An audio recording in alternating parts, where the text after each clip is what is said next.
This is another one of those updates or stuff. Down there we have the front of the engine finally uncovered or something.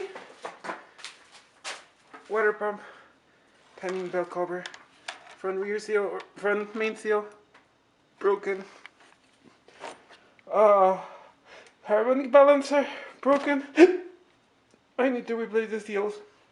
I need to replace the harmonic balancer, and I need to reassemble the whole engine. But hey, we can finally do it. I got stuck with that ball for about a month. I got stuck with that thing for about 2 weeks. But it's finally done. And then if you come over here, last update I did, I was complaining because I took this part to a shop, and it took them about 5 days for them to be able to tell me they couldn't make it because they couldn't find. No, they didn't tell me that. They told me they couldn't make it. They asked me for another day. I gave them another day, and they told me we couldn't find this part right here on LCD.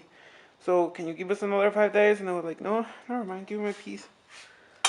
I cut up piece of that to size. I put it into a drill, like I said, and then I use the grinder up there to make that part. And as you can see, it might not be the prettiest thing in the world, but it's functional. We can finally drop the transmission on the car, and we evaluate if we need to assemble the one that I have on the bench, or if I just need to replace whatever is down there. I don't know which one I want to rebuild yet. But other than that, we're basically done. That's the update for today. Cat update. Meow. Anyways, that's it. Peace out. Or something.